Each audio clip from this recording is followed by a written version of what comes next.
हाँ जी। आप सबका भी स्वागत है अपना दूसरे लेसन में, लेसन 2 हाउसेस। तो विजय एस्ट्रोलॉजी में आप सबका स्वागत है दोबारा से। तो आज हम हाउसेस के बारे में पढ़ेंगे। तो जैसे हमने पिछले लेसन में पढ़ा था, तो तब हमने पढ़ा था प्लैनेट्स के बारे में कि कितने वैदिक एस्ट्रोलॉजी में कितने प्लैनेट्स होते हैं और उनके क्या क्या स्वभाव हैं, और अपने स्वभाव के अकॉर्डिंग वो क्या क्या हमें देते हैं, क्या क्या वो रिप्रेजेंट करते हैं। और आज हम पढ़ेंगे हाउसेस के बारे में। जो वैदिक एस्ट्रोलॉजी है, इसमें 12 हाउसेस होते हैं। आप अगर देखेंगे, इसमें दो तरीके का चार्ट होता है। तो एक तो नॉर्थ इंडियन चार्ट होता है स्टाइल, और एक साउथ इंडियन स्टाइल होता है। तो ज्यादातर north Indian style chart is use होता है। तो जो आप साइड में, राइट साइड में एक चार्ट देख रहे हैं, वो नॉर्थ इंडियन स्टाइल चार्ट है। ठीक है जी। तो इसमें जहां पे ये 1 2 3 4 5 लिखा है, ये हाउसेस और घर बोल भाव, इनको हाउसेस बोलिए, घर बोलिए या भाव बोलिए, वो सब एक चीज है। तो जहां पे 1 नंबर लिखा है, वो आपका पहला घर है। ऐसे ही ये एंटी क्लॉकवाइज चलते हैं। राशियां और जो घर हाउसेस हैं, वो हमेशा एंटी क्लॉकवाइज ही चलती हैं। सॉरी। तो ऐसे करते करते अगर आप देखेंगे, तो 1 2 3 4, पांचवा भाव हो गया जी, फिफ्थ हाउस। 6 7 8 9 10वां भाव, 10th house, 11th and 12th। तो ये जो है 12 आपके कुंडली के घर हैं। ठीक है जी। ये राशियां नहीं है, ये घर है। ये मैंने 1 2 3 4 लिखा है। अगर काल पुरुष की कुंडली हो, जिसकी मेष राशि यहाँ पे हो, उसमें यही घर होंगे 12, और यही राशियां होंगी 12। बट अगर आप अपनी कुंडली देखेंगे, तो यहाँ पे कोई और नंबर लिखा रहेगा, वो आपका नंबर घर नंबर नहीं है, वो राशि है। आप कोई भी कुंडली देखेंगे तो पहला घर हमेशा यही रहेगा। जहाँ पे नंबर 1 लिखा है, हमेशा पहला घर यही रहेगा। राशि कोई भी हो सकती है। ठीक है जी। अब हम करते हैं चर्चा कि पहला घर क्या क्या सिग्निफाई करता है। तो अगर हम देखें, पहला घर, पहले घर को लगन भी बोला जाता है। अगर आप किसी पंडित जी से बात करेंगे, तो वो बोलेंगे आपका लगन ये है, जो आपका इंग्लिश में असेंडेंट बोलते हैं। ठीक है। और अपने वैदिक में लगन बोलते हैं। तो ये क्या रिप्रेजेंट करता है? ये आपको रिप्रेजेंट करता है। आप कैसे दिखते हैं, आपका स्वभाव कैसा है। ठीक है, आपका नेचर। ठीक है, आपका फिजिकल अपीयरेंस, जो आप दिखते हैं। जैसे अगर यहाँ पे कोई क्रूर ग्रह जैसे कि मंगल होगा, तो उस आदमी के फेस पे आप कभी कट्स देखेंगे। कई बार कट होता है किसी के। तो जो ग्रह है, जो यहाँ बैठते हैं, उनके प्रभाव से आपके शरीर का क्या असर पड़ता है आपके बॉडी पे, तो वो यहाँ से देखते हैं, पहले भाव से। तो आपका टेम्परामेंट, आप गुस्से वाले, आपके बारे में जो भी विचार होता है, वो पहले भाव से होता है। आपकी हेल्थ। ठीक है जी। फिर ईगो, ईगो का विचार यहाँ से होता है। और ये पहला भाव है, यहाँ से आपके सर, आपके बाल, आपका फोरहेड जो माथा बोलते हैं, उसका विचार भी यहीं से होता है। और जो माथे और आपके हेड के नीचे ब्रेन है, उसका भी विचार यहीं पहले भाव से ही होता है। अगर आपको कोई ब्रेन इश्यूज आते हैं, किसी को कोई ब्रेन इंजरी होती है, ब्रेन में कोई प्रॉब्लम्स है, ब्रेन हेमरेज होता है, तो उस केस में उनका पहला भाव देखा जाएगा कि पहला भाव खराब तो नहीं है, कोई क्रूर ग्रह तो नहीं बैठे, कोई क्रूर ग्रह दृष्टि तो नहीं डाल रहे। ठीक है। तो उसके लिए अब हम आते हैं दूसरे भाव पे, एंटी क्लॉकवाइज में चलेंगे। तो ये दूसरा भाव हो गया, जहां पे नंबर 2 लिखा है। 2 भाव से आपका क्या देखा जाता है? इससे आपका धन, आपका बैंक बैलेंस देखा जाता है। ठीक है जी। आपका धन देखा जाता है, आपके फाइनेंसेस देखे जाते हैं, आपकी वाणी, आप बोलचाल कैसे करते हैं। ठीक है ना, गर्म बोलते हैं, गुस्से में बोलते हैं, कैसी आपकी वाणी है, वो इससे विचार होती है। फिर आपके बॉडी पार्ट्स, जो आपके अंग हैं शरीर के, उनका कौन कौन से अंग का विचार होता है? आपके दांत, आपके टंग जो जीभ है। ठीक है। फिर आईज, जेंट्स की कुंडली में राइट आई और लेडीज की कुंडली में लेफ्ट आई का विचार दूसरे भाव से होता है। ठीक है जी। आपके मुंह का और आपके नोज का, जो फेस का एरिया है, पूरा फेस का एरिया, जैसे ऊपर से चलते हैं, पहले आपने देखा हेड, फिर आपका फेस का एरिया है, उसका विचार होता है दूसरे भाव से। उसके बाद हम आते हैं तीसरे भाव पे, जहाँ पे नंबर 3 लिखा है। 3 भाव से क्या होता है? आपकी मेमोरी, ठीक है, आपकी छोटी यात्राएं, ठीक है ना। फिर आपके भाई बहनों का विचार, छोटे भाई बहनों का विचार यहाँ से होता है, बड़े भाई बहनों का 11 जहाँ पे नंबर लिखा है वहां से होता है। तो छोटे भाई बहन का विचार, आपके भाई बहन का स्वभाव, आपकी उनके साथ बनेगी नहीं बनेगी, वो सब का विचार तीसरे भाव से होता है। आपके नेबर्स, ठीक है, और उसके बाद आपके इंटरेस्ट, हैबिट्स, आपकी मेंटल इंटेलिजेंस कैसी है, आप कम्युनिकेशन स्किल्स कैसी हैं, उसका विचार भी तीसरे भाव से ही होता है। तो आपके जो बॉडी पार्ट्स हैं उनमें से आपके हाथ हो गए, शोल्डर्स हो गए, पूरे बाजू हो गए, ठीक है ना, और आपका जो गले में जो कॉलर बोन है उसका विचार भी तीसरे भाव में होता है। अब उसके बाद हम आते हैं फोर्थ, जहां पे नंबर 4 लिखा है। भाई एक छोटा सा क्वेश्चन पूछ लूं? हाँ जी, प्लीज प्लीज। वो आपने नंबर 2 में आपने क्या बताया था कि लेफ्ट आई राइट आई, क्या बताया था आपने? आप जो जेंट्स जन के जो आदमी लोग हैं उनका राइट आई का विचार नंबर 2 से होता है, दूसरे भाव से। और जो लेडीज हैं उनका लेफ्ट आई का विचार होता है यहाँ से, ठीक और है। इसका ऑपोजिट कौन सा उस में होता है फिर? तो इसका ऑपोजिट भारतीय भाव से देखा जाता है, ऑपोजिट, ठीक है जी। ओके। वो धीरे धीरे हम आएंगे, वो सारे आपके डाउट्स ऑलरेडी क्लियर हो जाएंगे। तो उसके बाद हम नंबर जहाँ पे 4 लिखा है वो फोर्थ भाव आ गया। फोर्थ भाव में इससे क्या आपका विचार होता है, ये भूमि, भवन और वाहन, इन तीनों का मेन विचार होता है यहाँ पे। आपको घर मिलेगा नहीं मिलेगा, घर कैसे मिलेगा, आप घर समृद्ध कितने घर आपके होंगे, ठीक है ना, आपकी लैंड, रियल स्टेट में आपका कैसा रहेगा, फिर वाहन, आपको गाड़ियां कैसी रहेंगी, आपकी खराब होती रहेंगी या अच्छी चलेंगी, वो सब विचार यहाँ से होता है। और आपकी माता का विचार वो भी इसी भाव से होता है। आपकी माता की, अगर आपकी माता को भी इश्यूज हैं वो आपकी कुंडली से देखने हैं तो इसी भाव से आपकी माता का विचार होता है, ठीक है जी। फिर डोमेस्टिक हैप्पीनेस, आपके घर में सुख शांति समृद्धि कैसी रहेगी, उसका विचार।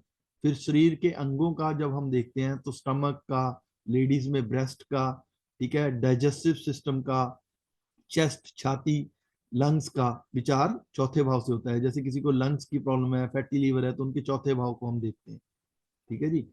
उसके बाद पांचवा भाव, इसको संतान भाव भी बोलते हैं, ठीक है ना। ये एजुकेशन में भी इसको देखा जाता है, जो आपकी टेक्निकल एजुकेशन है उसमें आपका पांचवा भाव देखते हैं, ठीक है।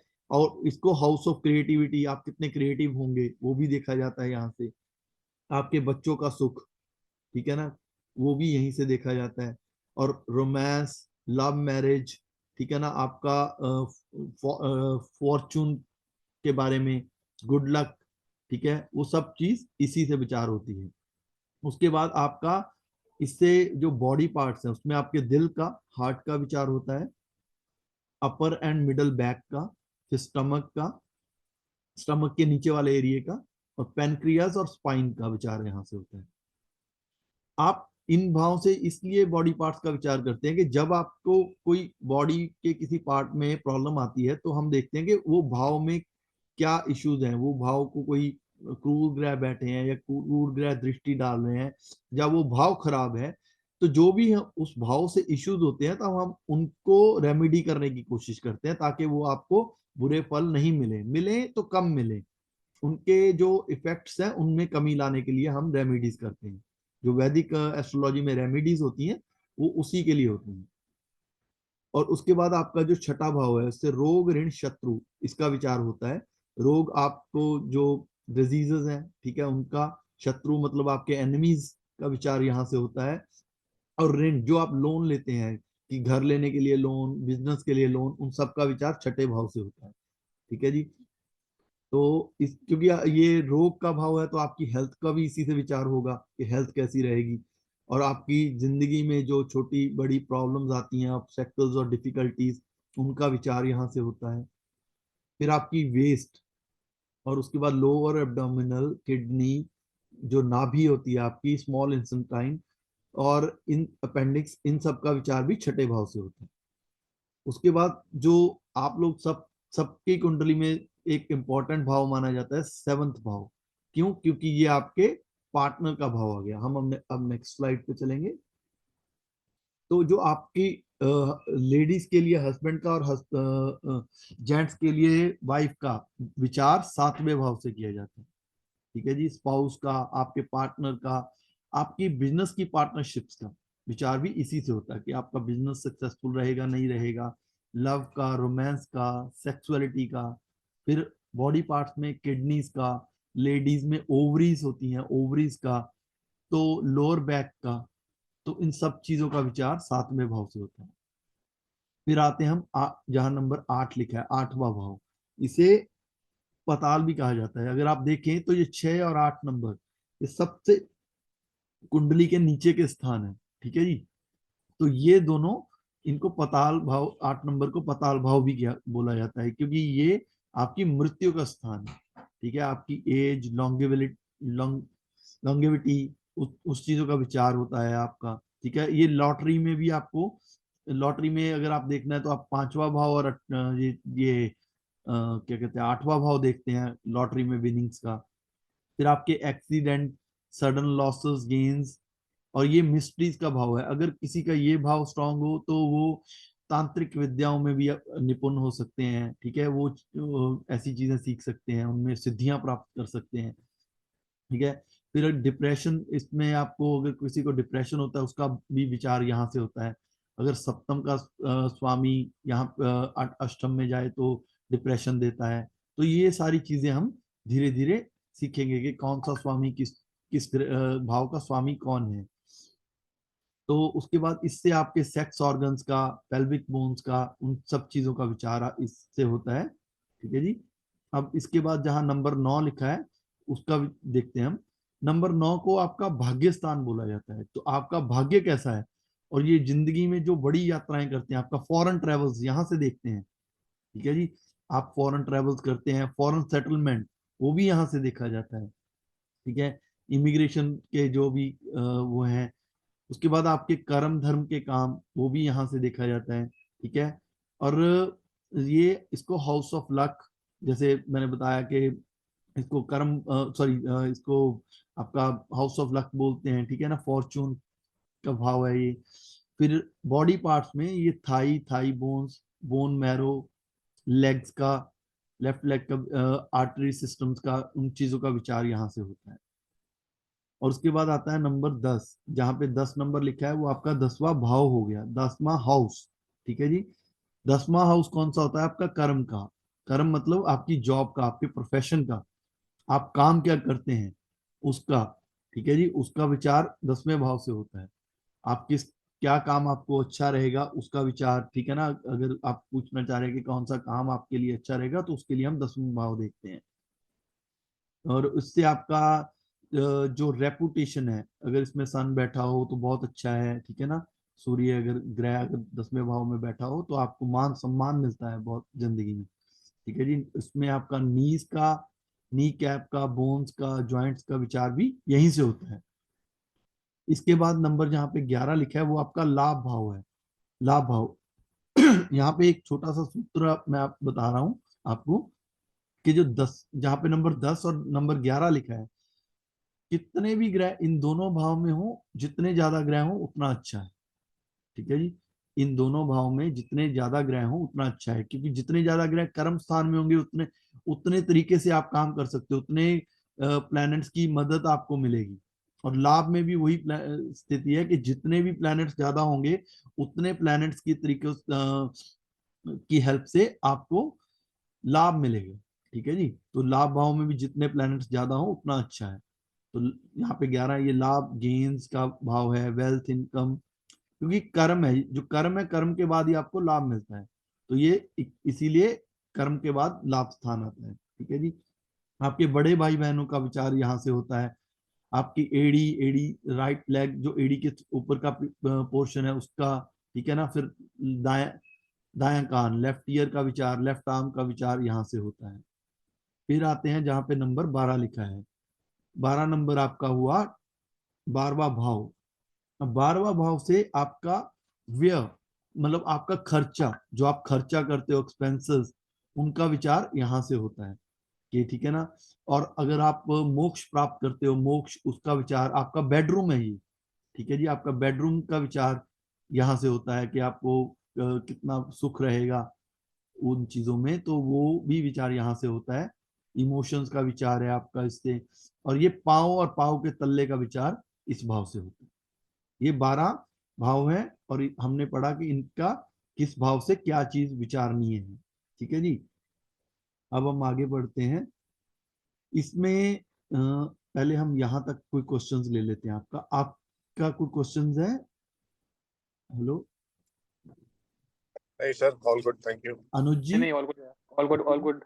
ठीक है जी। अब हम आगे बढ़ते हैं। इसमें क्या है ये आप देख रहे होंगे कि इसमें कुछ भाव में हम कुछ बहुत इंपॉर्टेंट भाव माने जाते हैं। जैसे एक भाव होते हैं, जैसे ये आप यहाँ पे देख रहे हैं, ग्रीन करे हैं मैंने, 1 4 7 10। ये जो चारों भाव है ये बहुत इंपॉर्टेंट होते हैं। इनको केंद्र स्थान बोला जाता है। और जब जब हम आगे पढ़ेंगे तो आपको इन भाव की इंपॉर्टेंस पता चलेगी। अभी के लिए आप सिर्फ ये याद रखिए कि जब मैं केंद्र स्थान बोलूँ आगे जाके, तो उसका मतलब होगा कि पहला, चौथा, सातवां और 10वां घर ये केंद्र स्थान है। आप देख ही सकते हैं कि जैसे कुंडली बनी है तो इसमें केंद्र में सिर्फ यही चारों घर है, बाकी सब साइड्स में। ठीक है जी। उसके बाद जो केंद्र भाव है वो अच्छे माने जाते हैं।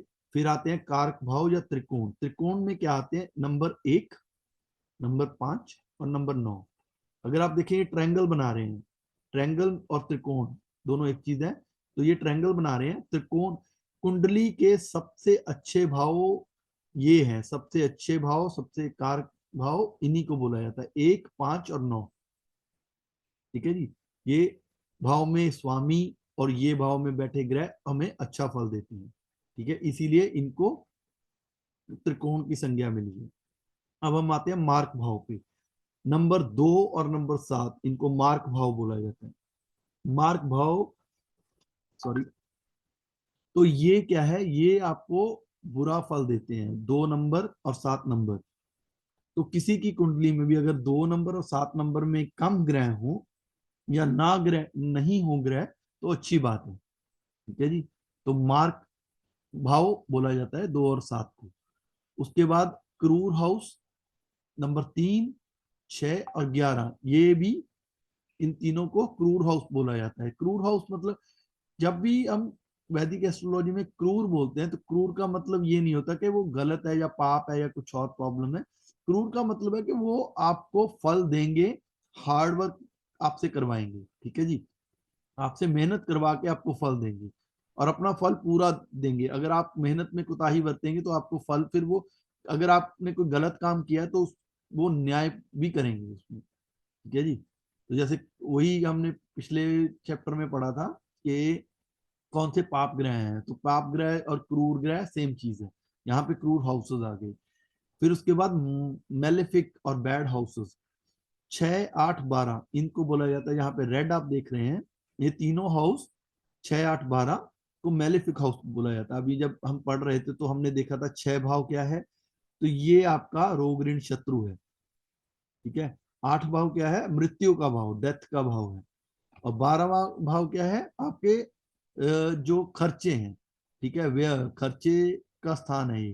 तो ये तीनों भाव, इनको त्रिक भाव भी बोलते हैं और ये बैड हाउसेस होते हैं, क्योंकि आप जब देख रहे हैं ये तीनों की जो स्पेसिफिकेशंस हैं वो तीनों की वो हमारे लिए अच्छी नहीं है। जैसे रोग ऋण शत्रु भी आपके लिए अच्छा नहीं है, डेथ, फिर और खर्चा। तो ये तीनों भाव से ये चीजों का विचार होता है। ठीक है जी। अब हम तो आते हैं। बैड हाउसेस का मतलब क्या है सर? एक हाँ जी बैड हाउसेस का मतलब क्या है कि अगर इन इन हाउसेस में अगर कोई ग्रह है तो वो हाँ जी। काम नहीं करेंगे? नहीं नहीं, तो वो बुरा प्रभाव देंगे, काम तो करेंगे, वो बुरा प्रभाव देंगे। अभी उनके फंड होते हैं कि इनके ना जो घर होते हैं जहाँ पे राशियां लिखी होंगी, वो हम नेक्स्ट या नेक्स्ट थर्ड या फोर्थ क्लास में पढ़ेंगे कि कौन सी राशि का स्वामी कौन है। अगली क्लास होगी राशि इस पे, कि राशियां कौन कौन सी हैं। ठीक है। तो इनके भाव के जो स्वामी हैं जब यहाँ बैठे हैं, तो वो बुरा प्रभाव देते हैं। ठीक है जी। 6 8 12 के स्वामी किसी और जगह जाएं तो उस फल का, उस उस भाव का फल बिगाड़ते हैं वो।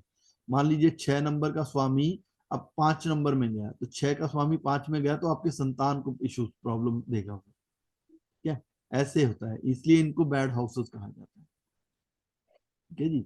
इनके स्वामी जाना जाता है, ओके, मतलब हाँ जी, इनके जब प्राइम स्वामी, प्राइम स्वामी या फिर प्राइम कोई प्लेनेट। और घर का स्वामी यहाँ पे आके बैठे तो वो पीड़ित हो जाता है।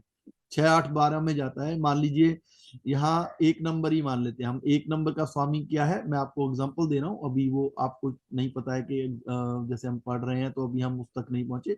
बट 1 नंबर का स्वामी कौन होता है, मंगल। अगर मंगल 6 8 12 में जाएंगे तो वो इश्यूज क्रिएट करेंगे। जो आपके पहला भाव किस चीज का है, वो आपका है, आपकी बॉडी का है, ठीक है ना, आपकी नेचर का है, तो उस चीज में इश्यूज होंगे, आपको कोई ना कोई प्रॉब्लम होगी। ठीक है जी। ये इस तरह से इसको लिंक किया जाता है।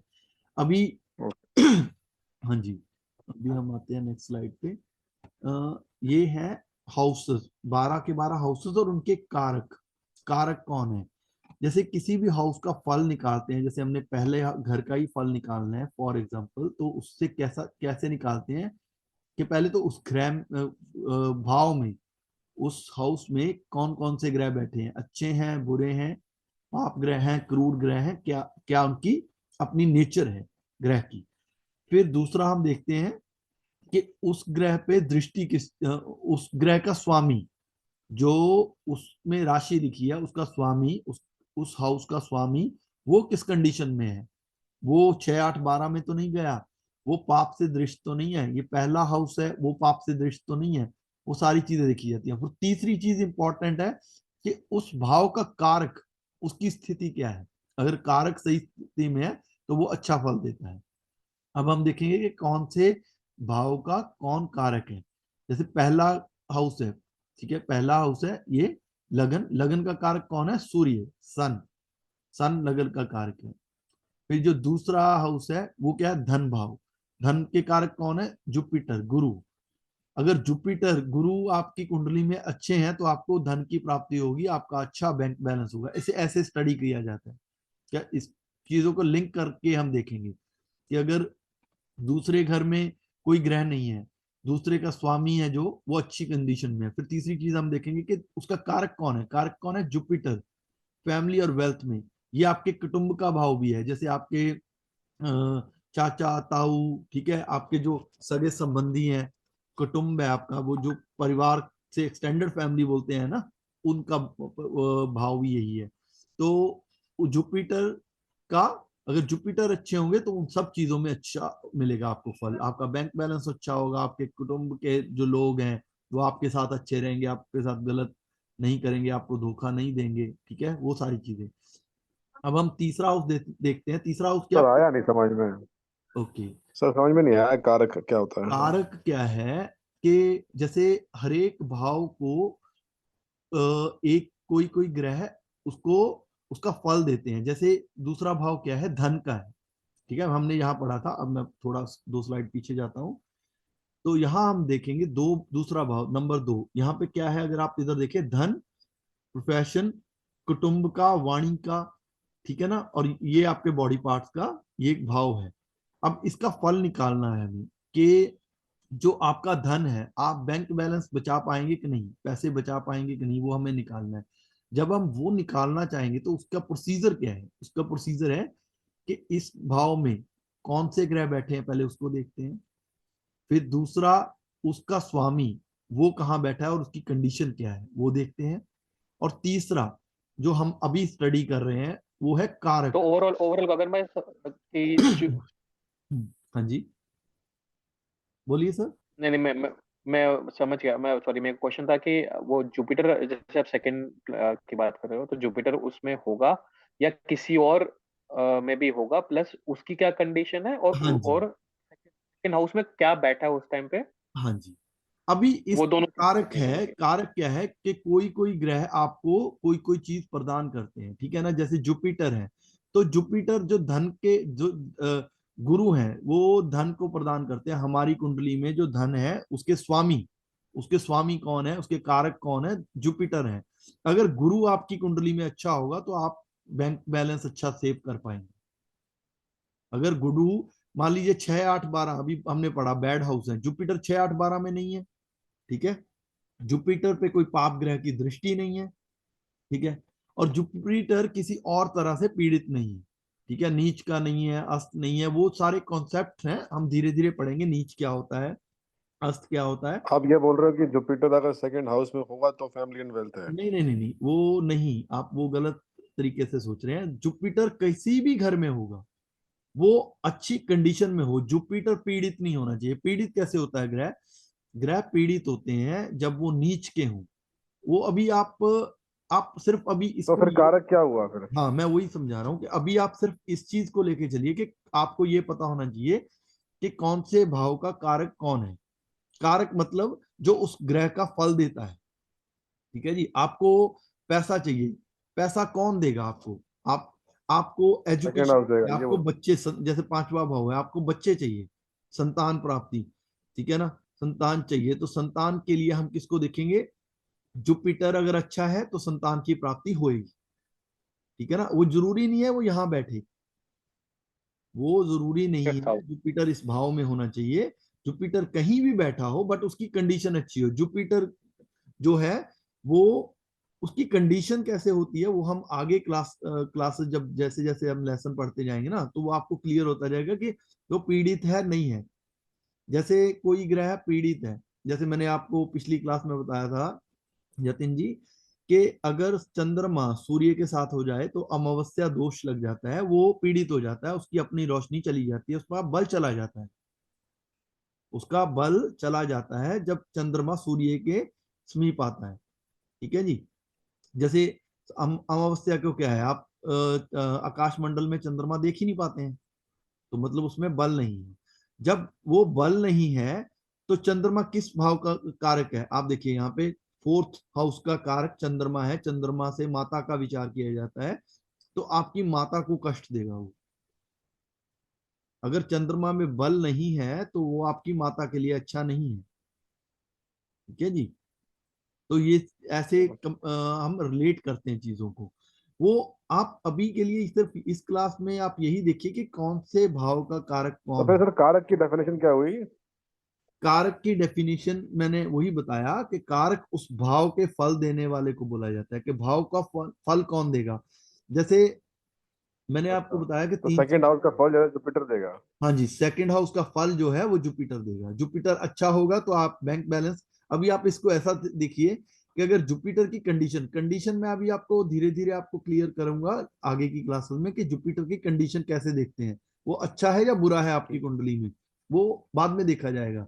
बट अभी आप ये देखिए कि ठीक है। अगर जुपिटर अच्छा है तो आपका बैंक बैलेंस अच्छा होगा। अभी सिर्फ आप ये देख के चलिए, क्योंकि अगर आप अभी से, क्योंकि अब हम अभी हम दूसरी क्लास में हैं, तो दूसरी क्लास में आपको सारे कंसेप्ट नहीं क्लियर होंगे, धीरे धीरे हम जाएंगे।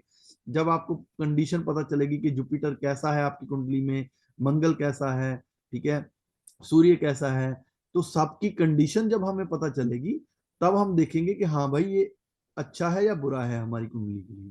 फिर वो किस किस भाव के कारक हैं, किस किस भाव के स्वामी हैं, कहाँ कहाँ फल वो बिगाड़ेंगे, कहाँ कहाँ सुधारेंगे, उस चीज की चर्चा करेंगे। वो धीरे धीरे ठीक। सब चीजें कंसेप्ट क्लियर होंगे आपके, ठीक है जी। ठीक है जी, थैंक यू। ठीक है जी। अभी हम सिर्फ ये आप नोट कीजिए कि कारक कौन है उस भाव का। दूसरे भाव का कारक, धन का कारक, आपकी वाणी का कारक जुपिटर हुआ। तीसरे भाव का मेहनत का कारक कौन हुआ, आपके छोटे भाई बहनों का मंगल, मंगल कारक हुआ। चौथे भाव में अगर आपकी माता का विचार करना है, आपके घर की सुख शांति का विचार करना है, तब तो कारक होंगे चंद्रमा, मून। और अगर आपके व्हीकल्स, आपकी लग्जरी का विचार करना है कि आप अच्छे से अच्छा व्हीकल, गाड़ी ले पाएंगे या नहीं ले पाएंगे, तो आपका भूमि भवन कैसा होगा, आपका घर कैसा होगा, लग्जरी आइटम्स होंगी वहां के नहीं होंगी, तो उनका विचार हम करते हैं शुक्र से, वीनस से, ठीक है जी। और फिर पांचवें भाव का, जैसे मैंने पहले ही बताया कि इस संतान का हम विचार यहां से करते हैं, संतान का कारक, संतान को देने वाला कौन है, गुरु। फिर छठा भाव आया, छठे भाव में जो आपका, जो आपके शत्रु हैं, एनिमीज हैं, उनका विचार करने के लिए हम देखते हैं मंगल को। और जो आपके ऋण, ऋण है, जो आपका लोन है, और जो रोग है, जो आपकी इलनेस है, उसका विचार करते हैं शनि से। फिर आते हैं सातवें भाव पे। सातवें भाव में अगर तो ये पुरुष की कुंडली है, मतलब मैन की कुंडली है, फिर तो कारक होगा शुक्र, वीनस कारक होगा।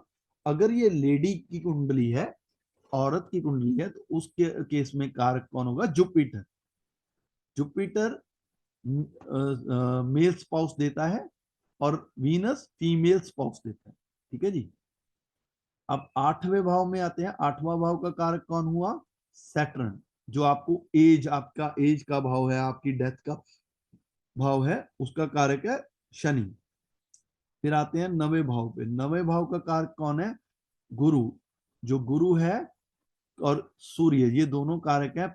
और 10वें भाव में आपके कारक हैं सूर्य, आपको प्रसिद्धि, फेम, नेम फेम दिलाने के लिए कारक हैं। जो आप, अगर सूर्य अच्छे होंगे तो आपको अपनी जिंदगी में नेम फेम अच्छा मिलेगा। अगर सूर्य इसी भाव में उच्च के हो गए, स्वग्रही हो गए, या अच्छे कंडीशन में हो गए, तो आपको जिंदगी में नेम और फेम मिलेगा। ठीक है जी। तो ये ऐसे विचार करते हैं। फिर मरकरी, आपका प्रोफेशन, आपकी जॉब कैसी रहेगी, उसके लिए मरकरी का विचार होता है। और जुपिटर भी इस भाव के कारक है। इस भाव के 3 कारक है। फिर आपका आ गया धन। धन के कारक कौन है? जुपिटर। ठीक है जी। बड़े भाई बहनों के और जो आपके मनी के गेम्स हैं, उनके कारक है जुपिटर। और जो 12वां भाव है, जैसे कि हमने पिछली क्लास में भी पढ़ा था कि केतु इसमें मोक्ष देते हैं 12वें भाव में। और सैटर्न, जो आपका खर्चा होता है और सफरिंग्स है, उन चीजों के लिए सैटर्न कारक है, शनि कारक है। तो ये हमारा, थैंक यू जी आप सबका साथ में जुड़ने के लिए। और ये हमारी क्लास खत्म होती है। अब आप अपने क्वेश्चंस पूछ सकते हैं। हेलो। गगन भाई क्वेश्चन नहीं है क्योंकि ये क्लियर है, बट आई थिंक जितना आगे आप डिटेल में पढ़ेंगे तो आप ज्यादा अच्छे से कनेक्ट कर पाएंगे। हाँ अभी जी तो ओवरऑल बिल्कुल। थ्योरी वाइज देखो तो समझ में आ गया कि भैया ये प्लैनेट की क्या पोजीशन होती है, आपके अभी कौन से हाउस में क्या पोजीशन होती है। हाँ, बिल्कुल बिल्कुल, अभी आपको सिर्फ जैसे मैंने जितना बताया है, आप उसी को समझने की कोशिश कीजिए। तो क्या है, धीरे धीरे धीरे धीरे आपके कंसेप्ट क्लियर होते जाएंगे। क्योंकि अगर आज ही मैं आपको सारा कुछ बता दूंगा तो फिर वो नहीं आप कैप्चर कर पाओगे ना। तो जैसे पहले भाव से विचार क्या होता है, अब जब हम कुंडली का विश्लेषण करेंगे या फिर हम आगे देखेंगे कि किस चीज का है, फिर ये बातें मैं रिपीट नहीं करूंगा। मैं सीधा बोलूंगा ये पहला भाव है, पहले भाव से आपका विचार होगा, आपकी अपीयरेंस का विचार होगा, ठीक है ना, आपके सर का, आपके ब्रेन का विचार होगा। कोई किसी आदमी को, मान लीजिए अब हम जाते हैं, किसी आदमी को विवाह में इशू, तो क्या देखेंगे हम? सीधा 7वां भाव। किसी को मैरिज में इशू है, किसी का डिवोर्स हो रहा है, किसी का उनमें घर में तनातनी रहती है, तो घर में मान लीजिए अच्छा वो सुख समृद्धि नहीं है, तो वो चौथे चौथे भाव से देखेंगे। फिर काम में किसी को प्रॉब्लम्स है, उनका काम बार बार बदली हो रहा है, काम में उनको नहीं जो सेटिस्फेक्शन है वो नहीं मिल रही, जो वो मेहनत करते हैं उतना फल नहीं मिल रहा, तो उसके लिए कौन सा हम फल देखेंगे, भाव देखेंगे? 10वां भाव देखेंगे, क्योंकि ये कर्म का है। तो अगर ये मेरे हमें एक आपको सजेशन देखना है कि इस भाव से क्या विचार होता है। हाँ जी सर। एक सजेशन थोड़ा सा मैं कह रहा था कि नेक्स्ट सेशन में ना, आई थिंक जैसे ये तो थ्योरी तो देख लिया, आप समझ में आएगा किस लिए क्या है। अगर आप कोई एक सैंपल, कोई भी चार्ट होगा ना जैसे उसमें जिसमें प्लैनेट्स होंगे ऑलरेडी, हाँ जी उससे देख के अगर हम बात करेंगे ना, जैसे आप बोलोगे 1 में देखो जुपिटर है और 6 में ये है, तो इसका मतलब, तो ज्यादा ज्यादा जल्दी से आप इन्फ्लुएंस निकाल सकते हो हाँ कि जी अच्छा इसका बिल्कुल मतलब, तो बिल्कुल जरा सर। थोड़ा आसान हो जाएगा। अभी थ्योरेटिकल तो बिल्कुल ठीक है, बट हाँ जी, अभी क्या नहीं है वो थ्योरेटिकल है आपका, जो मुश्किल हो अभी जाएगा। हमारे हाँ, पास अभी थोड़ा टाइम बचा है, मेरे हिसाब से अभी 4 मिनट बचे हैं, तो मैं आपके लिए वो भी ले लेता हूँ। जो आपका क्वेश्चन है, हम थोड़ा सा विचार आपको एग्जांपल से बता देता हूं मैं।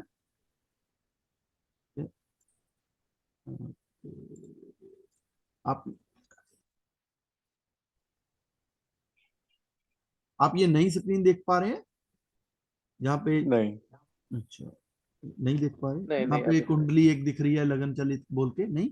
नहीं नहीं एक मिनट, मैं स्क्रीन शेयर करता हूँ। अभी देख पा रहे हैं? नहीं। हाँ, आप देख पा रहे हैं। अब अभी देख देख पा पा रहे रहे हैं। हैं, ठीक है। तो अभी हम हमारे पास सिर्फ 3 मिनट बचे हैं, तो फिर हमारा ये कोई एक एग्जांपल ले लो किसी भी हाँ ग्रह ये का। एग्जांपल है। अब मैं आपको एक भाव का बता देता हूँ। ठीक है, जैसे इस भाव में हम विचार करेंगे, मान लीजिए सप्तम का ही सबसे ज्यादा क्वेश्चन अगर कोई पूछता है तो पांचवें भाव से, सातवें भाव से और 10वें भाव से पूछता है। 10वां कर्म का है, या आपकी वाइफ का, आपके पार्टनर का है, हस्बैंड, लेडीज के लिए हस्बैंड का है, और ये बच्चों का है। अभी हम इसका देखते हैं, तो इसका सूर्य बैठे हैं, आप देख रहे हैं सूर्य लिखा है यहाँ पे, तो सूर्य क्या है, गर्म ग्रह है। ठीक है जी, मैंने बताया था जैसे पिछली क्लास में हमने प्लैनेट्स की क्लास में देखा था कि ये गर्म ग्रह है।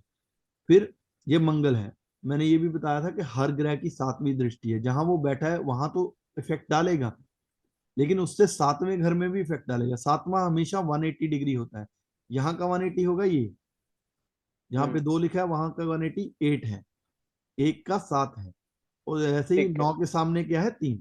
तो मतलब मंगल जो यहाँ पहले घर में बैठा है ठीक वो है, ठीक है। सातवें घर को भी देख रहा है, और सातवें घर में पहले ही एक गर्म ग्रह बैठा है और एक गर्म ग्रह और देख रहा है। तो इनकी जो मैरिज लाइफ है वो, उसमें तो प्रॉब्लम होनी ही होनी है। तो क्या है, पहले ही एक क्रूर ग्रह बैठा है, एक क्रूर ग्रह देख रहा है, ऐसे हम कंसेप्ट निकालते हैं कि क्या उनकी मैरिज लाइफ कैसे जाएगी। फिर पहले हम जैसे पॉइंट्स देखते हैं, पहला पॉइंट पॉजिटिव है या नेगेटिव है, अभी हम देखते हैं। पहले सूर्य बैठा, एक पॉइंट नेगेटिव आप ले लीजिए। दूसरे ग्रह मंगल की दृष्टि है, दूसरा पॉइंट नेगेटिव ले लीजिए। अब मंगल, ये जो जातक है ये मांगलिक भी है।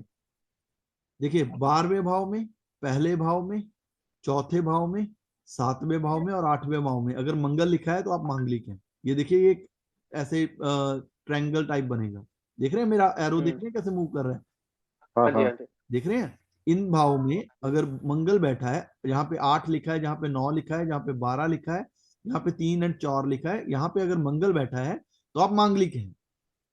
मतलब किसी में भी अगर मंगल किसी बैठा की है तो इन कुंडली इन भी आप केस में। देखेंगे, अगर इन भाव में मंगल बैठा है, मंगल लिखा हुआ है, तो वो मांगलिक है। जैसे ये जातक मांगलिक भी है, तो एक तीसरा पॉइंट और नेगेटिव होगा। हम्म। ठीक है जी। मंगल इज मार्स, राइट? हाँ जी, मंगल इज माश। ठीक है जी। अब क्योंकि ये मांगलिक है, इनको मांगलिक से शादी करनी चाहिए, बट अगर ये मांगलिक से शादी नहीं करेंगे तो विवाह के टूटने के योग बन रहे हैं। ठीक है। ठीक है जी, अब आते हैं हम, 3 नेगेटिव आपको ऑलरेडी मिल बेसिकली चुके हैं आई ना। थिंक पॉइंट ये था, बट हाँ जी। गगन गगन भाई, पॉइंट ये था शायद अनुज भाई का, कि जो हम कर्क के बारे में पढ़ रहे थे ना, तो कर्क का इस चार्ट से हम क्या रिलेशन निकालते हैं, हमें वो सब समझना था, बट शायद टाइम अब नहीं कारक है। कहा, नहीं नहीं नहीं, हम कुछ दोबारा से ऐसा करते हैं, हम स्टॉप ये बंद करते हैं, फिर दोबारा से फिर इसी इसी लिंक से हम ज्वाइन करेंगे तीनों लोग, फिर हम इसको कंप्लीट करते हैं। ठीक है जी। कर्क का एक एग्जांपल लेना हाँ था वो, नहीं नहीं, उसमें। वो एग्जांपल लेके आपका डाउट्स मैं क्लियर करता हूँ। आई थिंक वो अभी ये हमें एग्जिट कर देगा क्योंकि टाइम ओवर हो गया है, 40 मिनट्स हो चुके हैं। तो तो कारक जब तक का चल था। रहा है चलाते हाँ ही जी, है, ताकि जब जब ड्रॉप ये होंगे तो वापस ऑटोमेटिक ज्वाइन बंद हो कर जाएगा, ऑटोमेटिक बंद हो जाएगा। ऑटोमेटिक बंद हो जाएगा, फिर हम उसी लिंक पे दोबारा क्लिक करेंगे, नहीं तो फिर मैं एक नया लिंक जनरेट करके अभी का अभी भेज दूंगा, फिर हम उस पर चर्चा कर लेंगे। ठीक है जी। अभी ये ठीक है, एग्जिट कर। चलो कंटिन्यू करते हैं फिर। हाँ जी, हाँ कंटिन्यू रखते हैं। अगर आप लोग